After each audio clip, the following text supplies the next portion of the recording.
सप्तदशः सर्गः विभीषण शरणागतिनिवेदनम् इत्युक्त्वा परुषं वाक्यं रावणं रावणानुजः आजगाममुहूर्तेन यत्र रामः स लक्ष्मणः तं मेरुशिखराकारं दीप्तामिव शतह्रदां गगनस्थं महीस्थास्ते ददृशुर्वानराधिपाः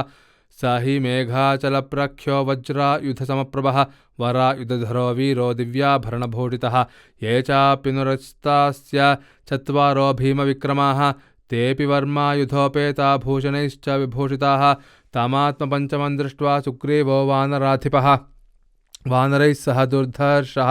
चिन्तयामास बुद्धिमान् चिन्तयित्वा मुहूर्तं तु वानरांस्तानुवाचः हनुमत्प्रमुखान् सर्वान् इदं वचनमुत्तमं येष सर्वायुधोपेतश्चतुर्भिः सह राक्षसैः राक्षसोऽभ्येति पश्यध्वमस्मान् हन्तुं न संशयः सुग्रीवस्य वच श्रुत्वा सर्वे ते वानरोत्तमाः सालानुद्यम्य शैलांश्च इदं वचनमब्रुवन् शीघ्रं व्यादिशनो राजन् वधायैषान् दुरात्मनां निपतन्ति हता यावद् धरण्यामल्पतेजसः तेषां सम्भाषमाणानामन्योन्यं स विभीषणः उत्तरं तीरमासाद्य खस्त एव व्यतिष्यत उवाच च महाप्राज्ञः स्वरेण महता महान् सुग्रीवं तांश्च सम्प्रेक्ष्य सर्वान् वानरयूथपान् रावणो नाम दुर्वृत्तो राक्षसो राक्षसेश्वरः तस्याहमनुजो भ्राता विभीषण इति श्रुतः तेन सीता जनस्थानाद्धता हत्वा जटायुषं वृद्धा च व्यवसादीना राक्षसीभिः सुरक्षिता तमहं हेतुभिर्वाक्यैर्विविधैश्च न्यदर्शयम् साधु निर्यात्ययां सीता रामायेति पुनः पुनः सा च न प्रतिजग्राह रावणः कालचोदितः उच्यमानं हितं वाक्यं विपरीत इवौषधं सोऽहं परुषितस्तेन दासवच्छावमानितः त्यक्त्वा पुत्रांश्च दारांश्च राघवं शरणं गतः सर्वलोकशरण्याय राघवाय महात्मने निवेदयतमां क्षिप्रं विभीषणमुपस्थितम् एतत्तु वचनं श्रुत्वा सुग्रीवो लघुविक्रमः लक्ष्मणस्याकृतो रामं संरब्धमिदमब्रवीत् रावणस्यानुजो भ्राता विभीषण इति श्रुतः चतुर्भिः सह रक्षोभिर्भवन्तं शरणं गतः मन्त्रे व्यूहे नये चारे युक्तो भवितुमर्हसि वानराणाञ्च भद्रं ते परेषाञ्च परन्तप अन्तर्धानगता ह्येते राक्षसाः कामरूपिणः शूराश्च नेकृतेज्ञाश्च तेषु जातु न निश्वसेत् प्रणिधि राक्षसेन्द्रस्य रावणस्य भवेदयम् अनुप्रविश्य सोऽस्मासु भेदं कुर्यान्न संशयः अथवा स्वयमेवैष छिद्रमास्याद्य बुद्धिमान् अनुप्रविश्य विश्वस्ते कदाचित् प्रहरेदपि मित्राट विबलञ्चैव मौलं भृत्यबलं तथा सर्वमेतद्बलं ग्राह्यं वर्जयित्वा दुषद्बलं प्रकृत्या राक्षसो ह्येष भ्राता मित्रस्य वै प्रभो आगतश्च रिपोः पक्षात् कथमस्मिन् हि विश्वसेत् रावणेन प्रणिहितं तमवेहि विभीषणं तस्याहं निग्रहं मन्ये क्षमं क्षमवतां वर राक्षसो जिह्मया बुद्ध्या सन्दिष्टोऽयमुपस्थितः प्रहर्तुं माययाच्छन्न विश्वस्ते त्वयि राघव प्रविष्टः शत्रुसैन्यं हि प्राज्ञश्शत्रुरतर्कितः निहन्यादन्तरं लब्ध्वा उलूक इव वायसान् वध्यतामेष दण्डेन तीव्रेण सचिवैः सह रावणस्य नृशंसस्य भ्राता ह्येष विभीषणः एवमुक्त्वा तु तं रामं संरब्धो वाहिनीपतिः वाक्यज्ञो वाक्यकुशलं ततो मौनमुपागमत् सुग्रीवस्य तु तद्वाक्यं श्रुत्वा रामो महायशाः समीपस्थानुवाचेदं हनुमत्प्रमुखान् हरीन् यदुक्तं कपिराजेन रावणावरजं प्रति वाक्यं हेतुमदत्यर्थं च भवद्भिरपि तच्छ्रुतं सुहृदामार्थकृच्छ्रेषु युक्तं बुद्धिमता सता समर्थेनापि सन्देष्टुं शाश्वतीं भूतिमिच्छता इत्येवं परिपृष्टास्ते स्वं स्वं मातामतन्द्रिताः सोपचारं तदा राममूचुर्हितचिकीर्षवः अज्ञातन्नास्ति ते किञ्चित् त्रिषु लोकेषु राघव आत्मानं सूचयन् राम पृच्छस्यस्मान् सुहृत्तया त्वं हि सत्यव्रतशूरो धार्मिको दृढविक्रमः परीक्षकारी स्मृतिमान् निसृष्टात्मा सुहृत्स च तस्मादेकैकशस्तावद् ब्रुवन्तु सचिवास्तव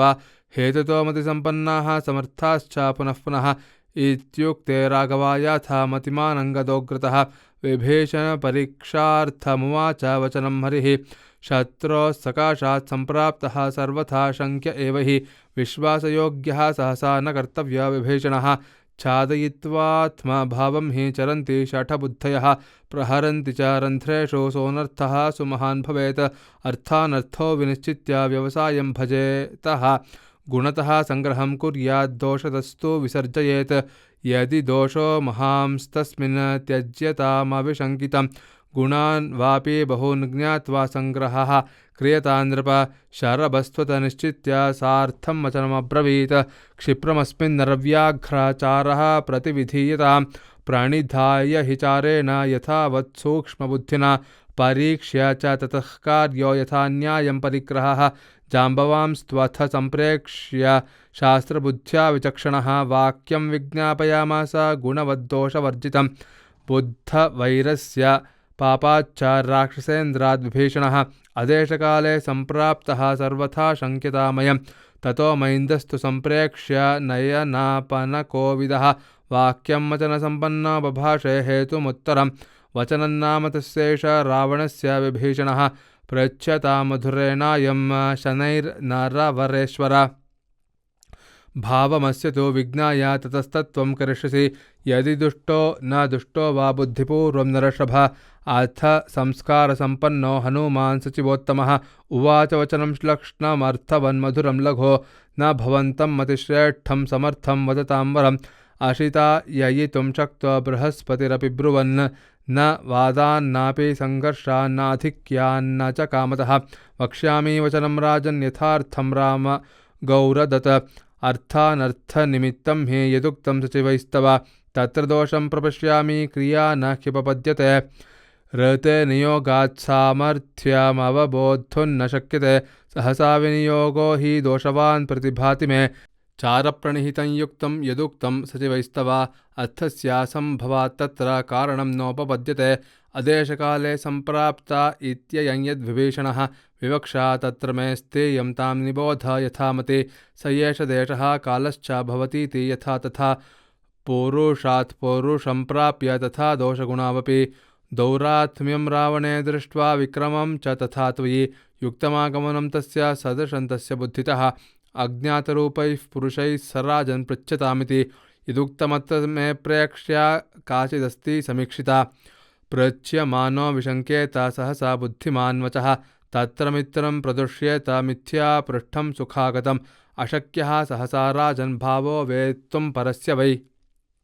अन्तस्वभावैर्गीतैस्तैर्नैपुण्यं पश्यता भृशं न त्वस्य पर्वतो जातो लक्ष्यते दुष्टभावना प्रसन्नं मदनं चापि तस्मान्मे नास्ति संशयः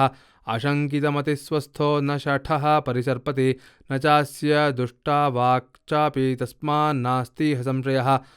आकाराश्चाद्यमानोऽपि न शक्यो विनिगूहितुं बलाद्धे विवृणोत्येव भावमन्तर्गतं नृणां देशकालोपपन्नं च कार्यं कार्त्यविदाम्बर सफलं कुरुते क्षिप्रं प्रयोगेणाभिसंहिताम् उद्योगं तव सम्प्रेक्ष्य मिथ्यावृत्तं च रावणं वालिनश्च वधं श्रुत्वा सुग्रीवं चाभिषेचितं राज्यं प्रार्थयमानश्च बुद्धिपूर्वमिहागतः एतावत्तु पुरस्कृत्य युज्यते त्वस्य सङ्ग्रहः यथाशक्तिमयोक्तं तु राक्षसस्यार्जवं प्रति त्वं प्रमाणन्तु शेषस्य श्रुत्वा बुद्धिमतां वर इत्यार्षे श्रीमद् रामायणे वाल्मीकिये आदिकाव्ये चतुर्विंशतिसहस्रिकायां संहितायां युद्धकाण्डे विभीषण शरणागति निवेदनं नाम 17 सर्गः। जानकीकान्तस्मरणं जय जय राम राम।